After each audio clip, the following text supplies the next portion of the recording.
the next Supreme Court justices. Folks, right now, we are in a lawsuit with the Obama administration because he is trying to pass amnesty through executive order.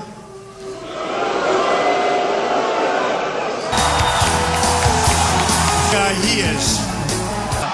Give him a hand, everybody. Give him a hand. Oh, we are happy to be here. You know, I was going to cancel because, you know, a lot of people dropped out of this race, right? They dropped out. And I said, I don't know. So we called up West Virginia last night. We had 35,000 people. The place was packed. This one we have 10 or 11,000, and we have people still pouring in. So I said, let me ask you, with West Virginia, was it done? I mean, people like they're expecting to go. They said yes. I said, then we have to go. I said, what about Nebraska? I love Nebraska. What about Nebraska? What? And I said, is it like, I mean, are the people expecting to be there? They said yes. I said, we're going. We got to go, right? We're going to have a little fun. We're going to have a little fun. But like Pete said, we have to go on Tuesday and vote. Because we're looking to break the all-time record. We've passed Eisenhower. We've passed Nixon. We've passed almost everybody. We're just about ready to pass Ronald Reagan, who we love. We're just about ready to pass, we just passed everybody. And we have a lot of states to go. But we want to create such a record like they haven't had before. So if you can, on Tuesday, it'll take you 2 minutes. Go in, vote. The stronger we look, the stronger we are. We've had more votes than anybody. And don't forget, I started out with 17 people. And one by one, it was a beautiful thing to watch. Beautiful. So we had a good time. I mean, it's been an amazing experience for me. You know, I've never done this before. I've been a politician for 10 months. And these guys have been politicians for 30 years in some cases, right? How am I doing? Am I doing a good job? Right? We don't play games. But we have a message. You know, we have the right message. We're tired of being dopes. We're tired of being the stupid people. We're tired of having these leaders down the drain, and that's what they're doing. We're going to have great trade deals. You know, in Nebraska, and I just learned, I said, how's it doing business like with Japan? You send business to Japan. You don't send business to China, because China doesn't take your business. We take their business. They don't take our business, right? You know that. You know that? They won't take our business.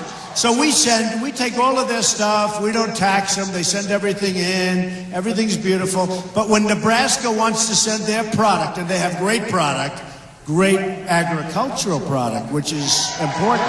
But when you want to send your product to China, they don't take it. No, we don't want it, right? Now, when you send it to Japan, where they send the cars in, no tax, very little tax, practically nothing. They send the cars in. When you send your beautiful agriculture, the best in the world, you send your agricultural product in, what happens? 38% tax, right? 38% tax into Japan. Oh, think of it. They call it a tariff, you know, a tariff. It sounds a little bit better, tariff. But the whole thing, we're not going to do this stuff anymore, folks. We're not going to play the games anymore. We're going to level it out. And you want to see a trade imbalance? You want to see a trade? Just take a look at Japan. Millions of cars come pouring in. You go to Los Angeles, the biggest ships you've ever seen, loaded up with cars, right? And you look at what we have. We send beef. Beef is very important, but it's not quite as big a product. Do we agree? Okay? Do we agree? Sometimes they send it back because they don't want it, because their farmers don't want it. They send it back. And then we send it back. It goes back and forth, and then they charge you much more. They call it Kobe beef. It's old. It's old. It's old. Who the hell wants it? And they charge you much more money.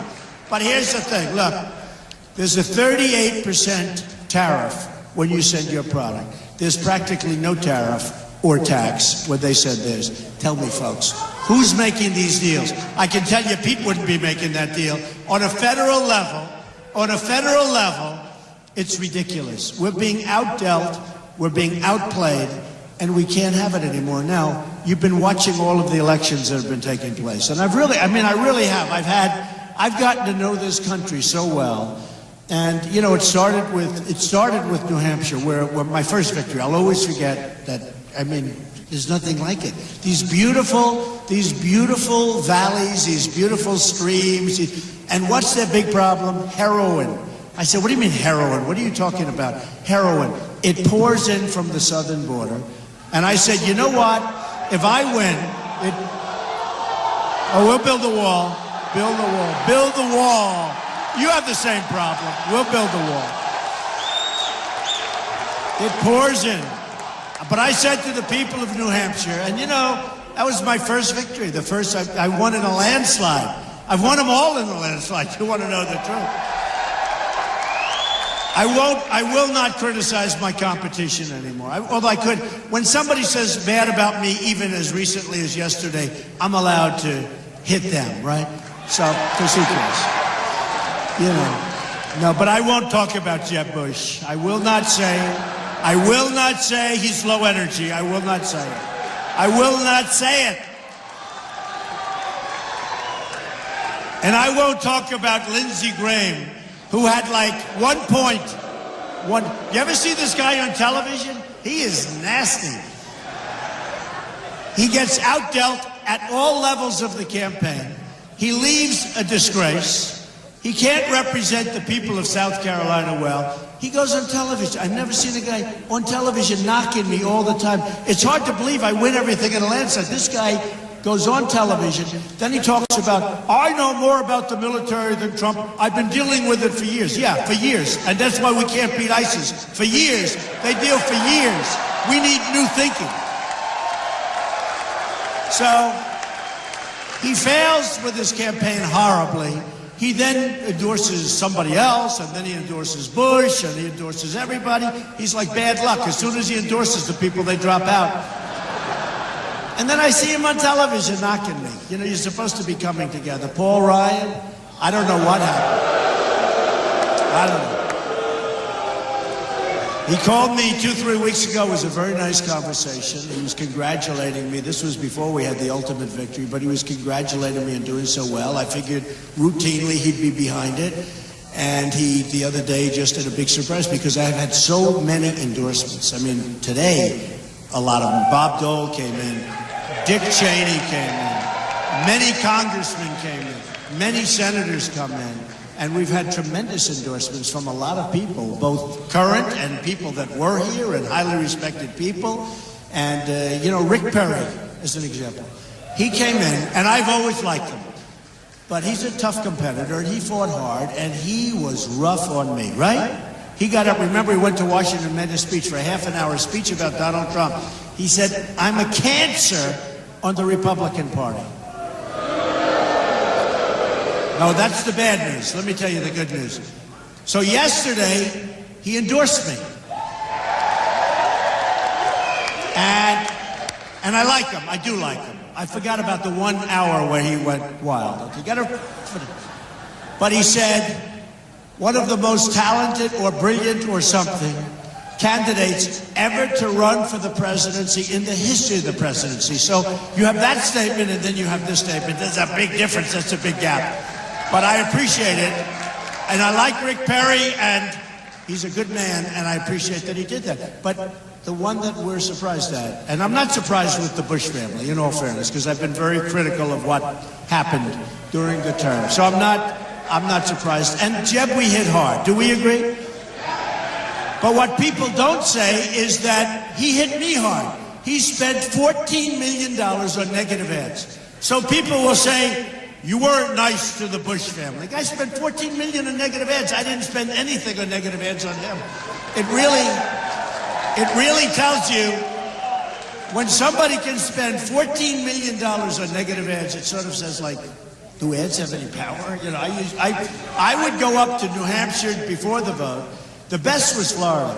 They spent, I think, $28 million on negative ads. They spent thousands and thousands. You know the total negative ads? Have you seen it on television? 66,000 negative ads. I want to see Pete get 66,000 negative ads. Pete, you wouldn't be standing. You'd say, I'm going home. I'm leaving. I'm going home. Pete, 66,000 negative ads, over $100 million. And I'm leading by a lot. It was a landslide. In fact, it's over. I don't know. So I don't know what it means. But I tell the story. I'm in Florida, and I had a tough race against Marco, and I like Marco. I like everybody once it's over. I like people. But Marco was very popular in Florida and is very popular. And I was down, and I own Trump National Doral. And they're having the big golf tournament. And Adam Scott from Australia, he's one of the top couple of golfers in the world. He's phenomenal. Long, straight, everything, does everything. He ends up winning with a phenomenal chip shot, almost goes in the water. The 18th hole at Doral is the hardest hole on the PGA Tour. It's considered the toughest hole. It averages like 4.8, which is impossible for a par 4, right? So Adam Scott hits a good drive, then he hits a shot, and he goes left, almost goes in the water. He hits this unbelievable chip shot, a flop shot, 4 or 5 feet from the pin, sinks the putt, he wins the tournament. And all week long, I'm watching these horrible negative ads about myself. And we have hundreds of televisions all around the green. We have all these televisions where it's called the Cadillac World Championship. It's a big, big tournament. And thousands and thousands, tens of thousands of people. And I said to myself, oh, wait a minute, I forgot about this. I'm supposed to go out on the green, hand the trophy to Adam and all the people there, Tim Fincham, the PGA Tour. And I say, wait a minute, what happens if they have negative ads? They're going, because they said, and now Adam Scott, but before we get to Adam, we'll have a few commercials. Thank you very much. I said, oh, this is terrible. I said, I told my people, get the televisions turned off. Turn them up, but there were hundreds, they were all over the place. And lo and behold, ad after ad after ad. And the election was like the next day. And I got hit 4 times. And by the way, the ads are wrong. Yeah, for the most part, right? Couple. But the ads are wrong. They're lies. I mean, there's one guy, one company, Club for Growth, crooked as hell. They go out, they ask me for money. I said, how much? $1 million. I said, I don't even know who you guys are. I did it as a favor to a friend of mine. Would you see the Club for Growth? Give me a break. How about that name? So they leave.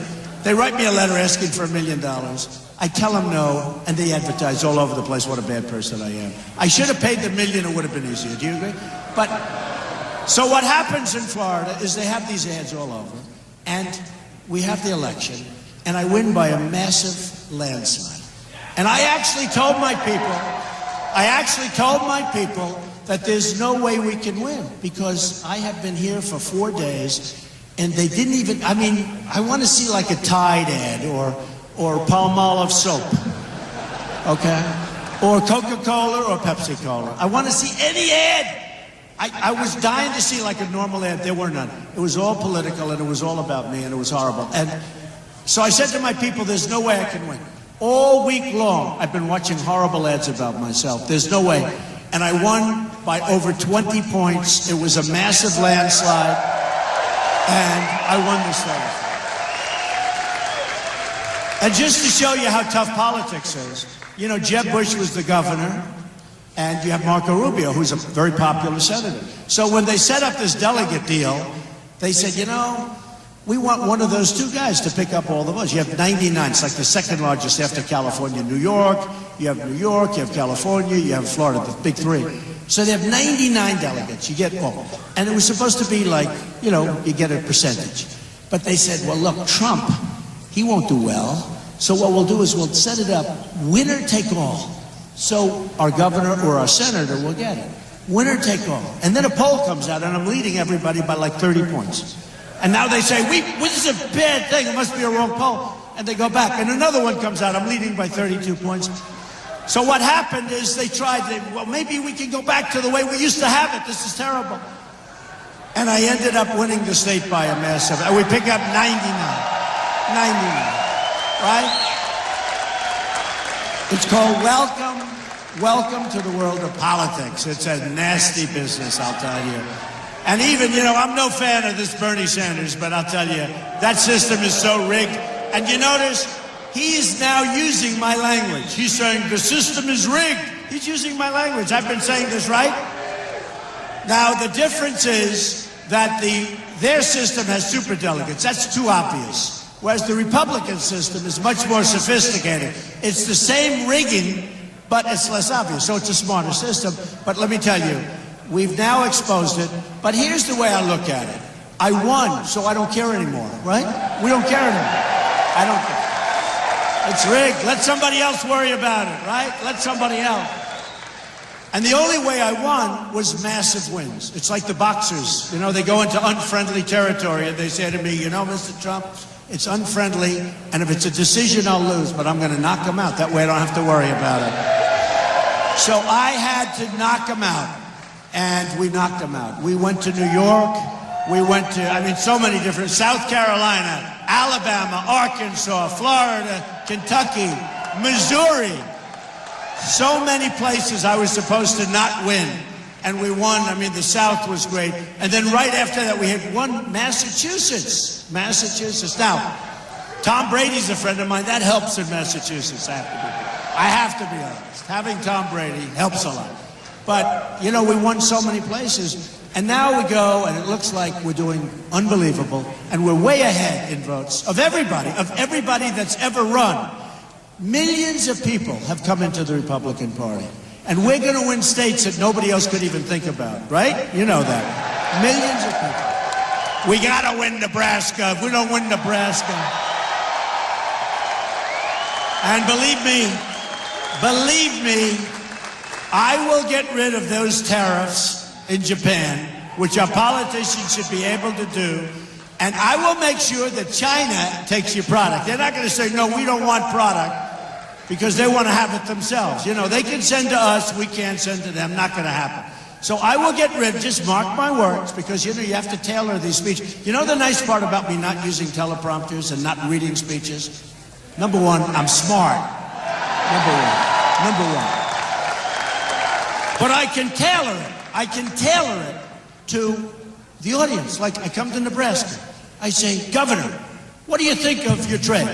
Well, I don't like the fact that we have to pay the tariffs and this and that. That's a federal thing. The federal's letting us down. And I said, well, what about China? How are you doing in China? They will not take our product. So now I know these things. Otherwise, I'll be talking about things that you don't even care about. There won't be any more tariffs with Japan, or if there will, we're going to do it the opposite way to them. All I have to do is say, that's all right. You want to charge a tariff of 38% to Nebraska for its beef? Then we're going to charge you a tariff of 38% when you sell your cars to the United States. It's a very simple thing. Very simple.